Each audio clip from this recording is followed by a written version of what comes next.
I like to do a ton of research before I travel so I don't waste any time on my vacation. So if you're planning a trip to Queensland, Australia, or you want to see the Great Barrier Reef, or just see what it's like, this will be helpful. Our flight was from Minneapolis to Cairns, and it is an all-day event, and you will be jet-lagged. 9 p.m. here is 1 p.m. there, but tomorrow. We built in a couple extra days on the front end of this trip for that reason. Plus, we have a history of getting our luggage lost in LAX, which happened again. In Cairns, we stayed at the Pacific Hotel Cairns, which is a very nice hotel with a beautiful view, nice room, nice pool, great breakfast buffet downstairs, and was close to the Esplanade, which is the walking path on the beachfront of the city that has a gorgeous public pool, volleyball courts, all sorts of activities. Cairns is very walkable, and even though I would stay in this hotel again, you don't really need one with a pool since the public one is free. There are tons of bars and restaurants in the area, and our favorite thing to do in cities is play bar tag. You go to the first bar you see out of your hotel, have a drink and an app, and then ask your server where you should go next, and repeat. The best drink of the trip was this boozy banana malt from Jimmy's Burger Co.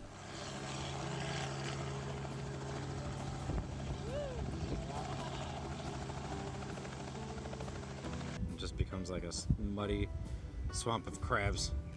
Here's that walkway along the beachfront in the city and the zero depth pool and a really sweet playground in the trees. I kind of felt bad not bringing the kids because there's a lot of things for kids to do, but then I remembered the long flight and the scuba diving and the bars. So next time, kids, bring a reusable bag because most stores don't have the plastic bags, even the Target, and everybody was okay. We took the bus up to Kuranda, which is an amazing little town with plenty of cool things to do and lots of fun shopping. My favorite thing was going into Bird World. You get a bag of food to feed, and although it seems really small, we probably spent a good hour in there before going to Koala Gardens next door, and then coming back into Bird World. How are you guys? Hello. Eyes on my head. Ow, that hurts. That hurts a bit. Hi. How are you? Here. You need something out of here? The zip line?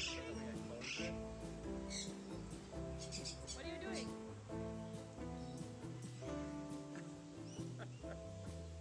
There's not food.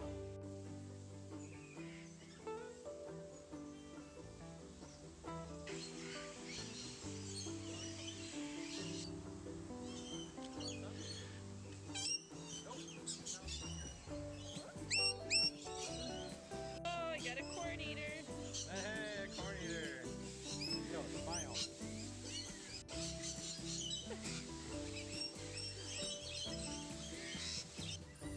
These are my bird friends.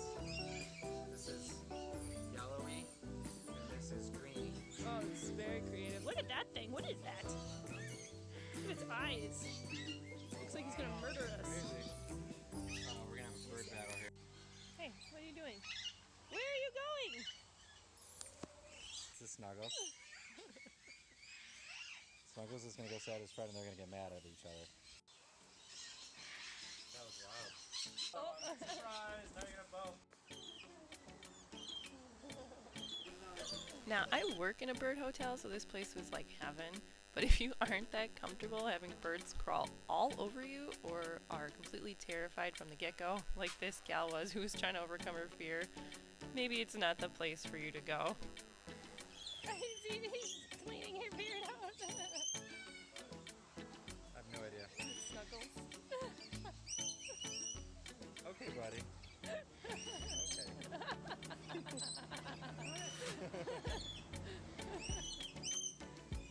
He's gonna bite my neck and it's gonna hurt. It's like so awkward. Koala Gardens was cool too. It was a pretty typical zoo-like setting with lots of Australian animals. We opted not to do the photo holding a koala, but it was available for an extra cost.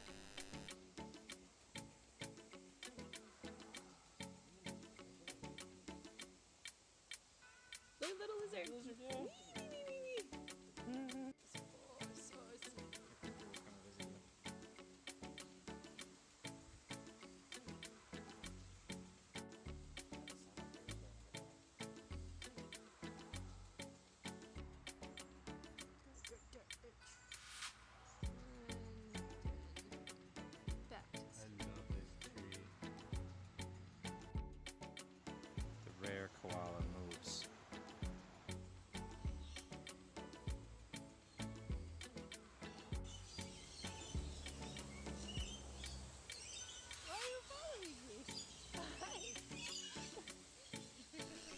If you've ever heard of a quokka, those cute little smiling guys from Rottnest Island, they have them here too, although I didn't see any of them smiling. Oh my gosh! Ah! It's so cute! Oh my gosh! Oh no! Why is it so cute?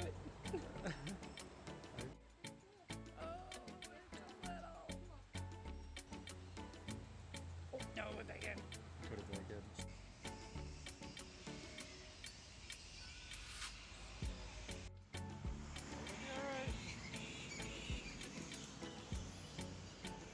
He's like, finally, we can hang out Every upside night down. near the Cairns Library just before sundown, the spectacled flying foxes leave their camp to fly out for the night. You can see them roosting there during the day, but it's really something to see them all flying out together. If you're there and see an injured one or a young baby by itself, there is a hotline number on the fence that you can call, but don't touch it. I would also avoid parking any rental cars beneath the trees in the city, or you may find yourself having to get a car wash. Welcome to the Cairns Aquarium. In approximately 5 minutes' time at 11 o'clock. The Cairns Aquarium was really nice, and it was really new when we went there. Coming from a zookeeper and a former aquarist, we may think that certain things were way cooler than other people, like, wow, look at that rockwork in the animal encounter station. They did have one of the best interpreters I've ever listened to talking in the big main tank about the stingrays. Whoop, there we go. All right, now Percy, Mike. My five? Beautiful. Right. Cool. You better take a step. We know that in the same time, come forward.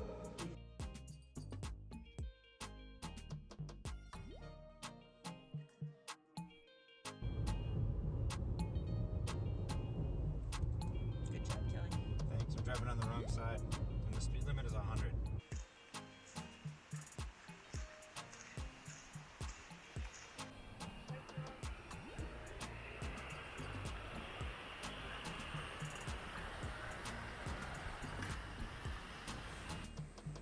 It's a swing bridge that moves.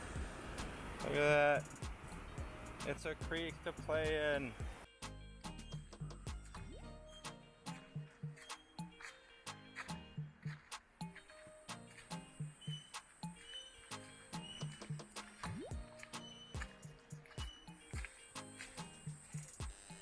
As we left Cairns to go explore north of the city, we rented a car and headed towards Port Douglas. We stopped at Mossman Gorge on the way up to do some hiking, which was neat, but I don't think I would have done the entire trail again. Kelly stopped to go swimming too.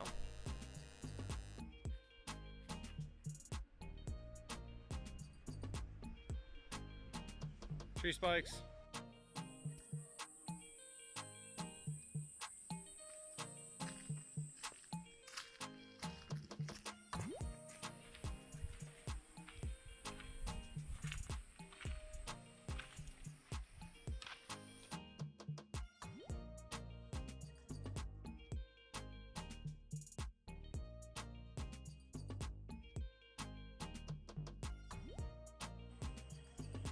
What are you doing?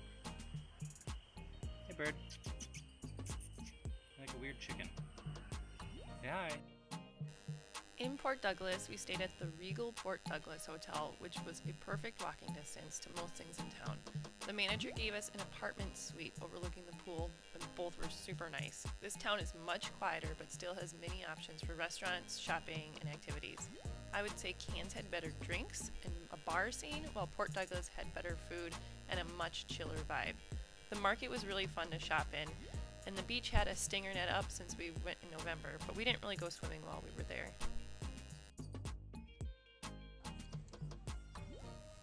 The local zoo up there is the Habitat at Port Douglas, with plenty of opportunities to feed kangaroos. The best part of our visit there was watching the crocodile feeding and meeting the red-tailed black cockatoos.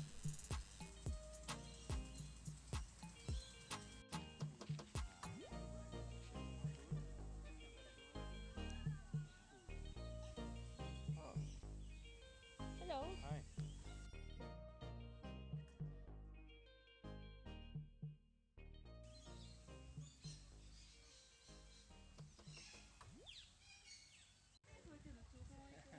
You guys want some? Alright, alright.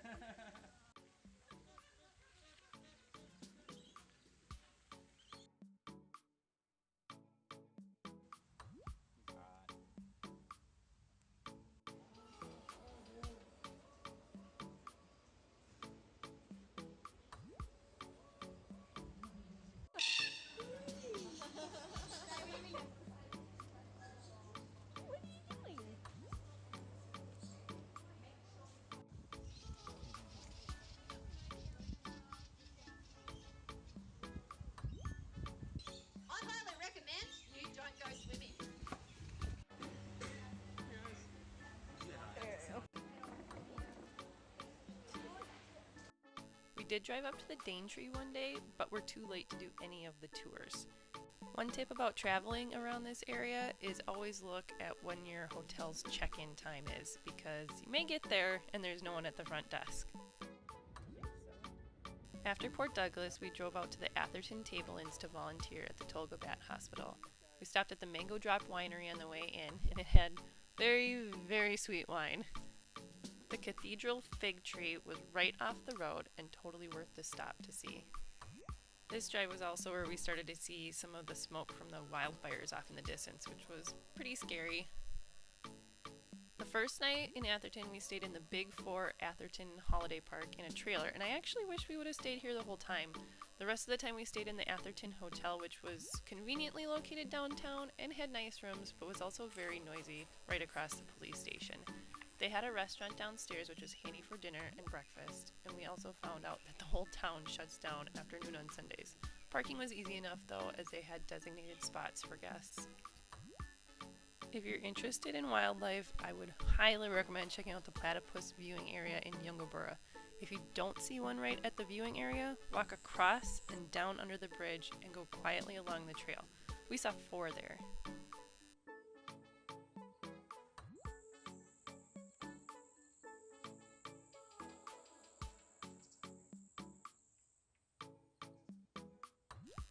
If you're into waterfalls or just beautiful country drives in general, I would recommend the waterfall loop and taking a swim in Lake Eacham. But watch out for the freshwater crocodile that lives there. Apparently, if you don't bother him, he won't bother you.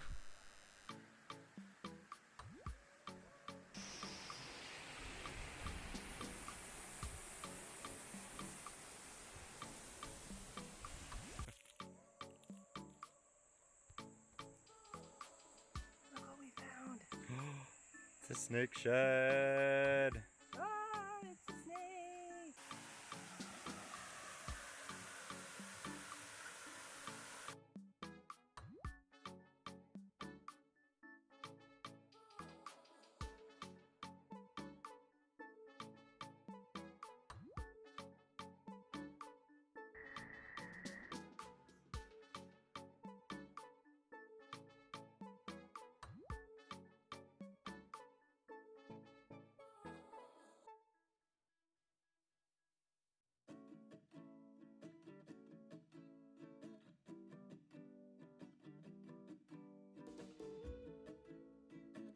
We're here at the gorge looking for wallabies! 2 feet later, we found them!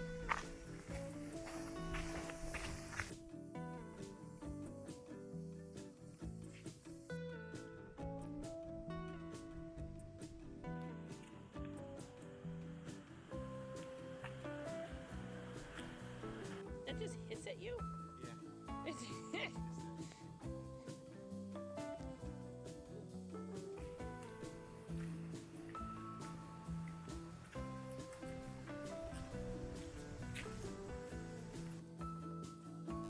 On the drive home from Atherton, we stopped at the Granite Gorge Nature Park, which has some really cool boulders and lots of wallabies hopping around. It looks like a really cool place to camp as well. Wear decent shoes, maybe not the Birkenstocks that Kelly wore.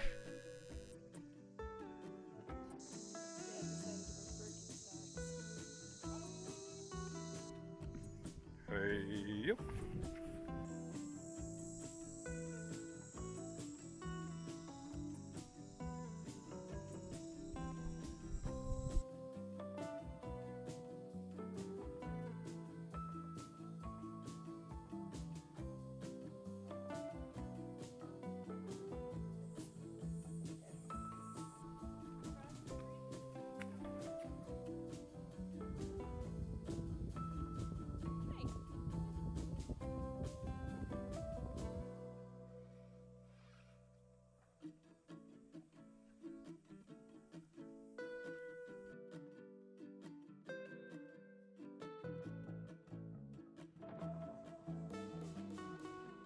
Okay, so Tolga Bat Hospital is why we really came here, along with the Great Barrier Reef. You can check out their website for volunteer requirements, like rabies shots, and time commitments if you're interested in volunteering.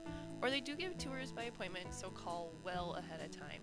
A lot of the day is spent moving bats in and out for sun and nap time, feeding, giving baths, and doing laundry. Cutting up bananas, lots and lots of bananas. They primarily care for spectacled flying foxes, but do have a few other species of bats. At this time of year, there are a lot of young babies to take care of. Many of them are orphaned because of tick paralysis, a common condition caused by a toxin in a tick bite when they go down to feed on an introduced plant. Others may be injured by barbed wire fencing or heat stress. Lots of people in the area are not huge fans of the bats, but they do play an important role as pollinators and were recently put on the endangered species list. The Tolga Bat Hospital does take donations, so if you feel compelled to buy a tiny baby bat, a teddy bear, or some bananas, I'll put a link up.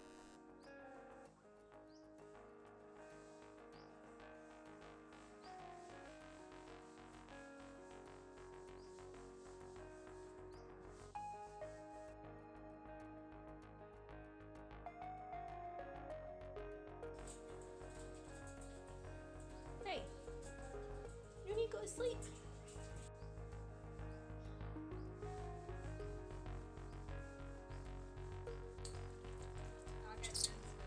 Oh, look at that face. That's like, this piece is mine. Hey, Gecko, jump in there, baby. Jump in there, special.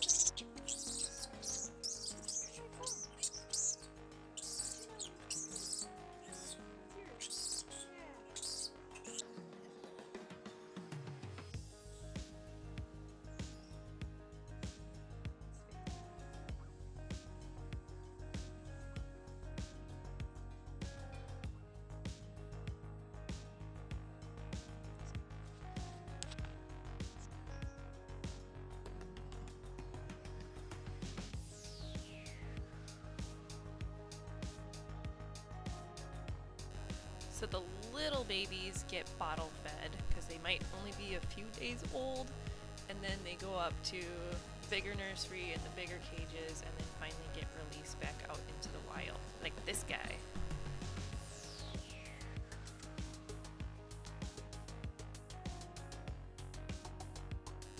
Jenny, who runs the Bat Hospital, is really good about bringing her volunteers to cool places while they're there. And she also set us up on this tour of Mount Hypipamee with Alan's Wildlife Tours. So we walked along the road with sweet night vision goggles in pitch black and saw glimpses of tree kangaroos, a few species of possums, geckos, spiders. And Alan was crazy informative and even knew which animals were there by their smells, even if he couldn't see them there. While I was out volunteering, Kelly went to Lake Tinaroo to go fly fishing for barramundi. He also played bar tag by himself, which he said wasn't very fun that time.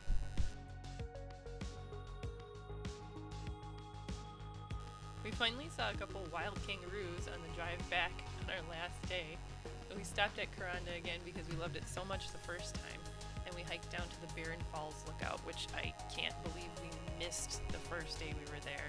I would have liked to spend another full day there, but we were out of time. The night before we flew out, we stayed in the Reef Palms Hotel in Cairns because it was close to the airport.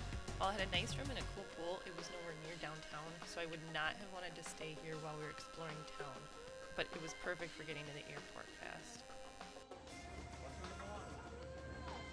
Okay, so what about that whole Great Barrier Reef thing that's there? I'll tell you a little bit about what we did, but the bulk of my videos from underwater, without me jabbering on and on, is linked here. From Port Douglas, we got on the Quicksilver cruise boat, and it took us out to the platform that they have out on the Agincourt Reef on the Great Barrier Reef. This is a nice boat complete with bathrooms, and it is an all-day event since the reef is quite a ways out. They even had a naturalist talk inside to tell you about the coral. Once on the activity platform, you could grab lunch, take a glass-bottom boat / submarine type ride, go snorkeling, learn to scuba dive, all sorts of things. If you are not scuba certified and you only have one trip out to the reef, I would opt for the snorkeling instead, which was fantastic. Once you got a bit away from the platform into the shallower water where there were less people. They give you all the equipment you need, including a stinger suit, but the deep water you enter may be a little intimidating for beginners. However, if you go out farther to the shallower water, you should be much more comfortable. And they have buoys set up so you don't go too far. Just don't, whatever you do, please step on the reef or kick it, like we saw so many other people doing. For our scuba diving, we opted for a live-aboard boat out of Cairns. We got on the Sequest boat, which transferred us to the Ocean Quest boat for the overnight stay. We dove on Norman, Saxton, and Hastings Reefs. I was exhausted by the pace that everything moved at because you dive, get out, dry off, get briefed on the next one, dive again, all day long, and one night dive, and in the early morning. I'd never done night diving before, and I was really terrified, but just got in the water, did it, and I had to go with the instructor since I was a newbie at it. And if you hadn't gone night diving before, you couldn't do the floral light, which would have been really cool. We tried to plan our dive with the coral spawning, but it just didn't happen in that area, so you can't always plan everything around that. They did offer guided dives for each trip out, but we felt pretty comfortable enough doing the daytime dives by ourselves. The morning dive was definitely the best one. We still saw sharks, moray eels, cuttlefish, all sorts of cool fish. The food on the boat was fine, but you really don't care because you're so tired from diving. It was really fun to talk to and to get to know all the other people on the boat, and I was totally fine with just doing one night. Maybe 2 would have been just right, I think. I hope this was helpful if you are planning a trip, and I'll try and put all the links of the things that we did in my description. If you want to watch those diving and snorkeling videos, you can click right here. Alright, thanks for watching.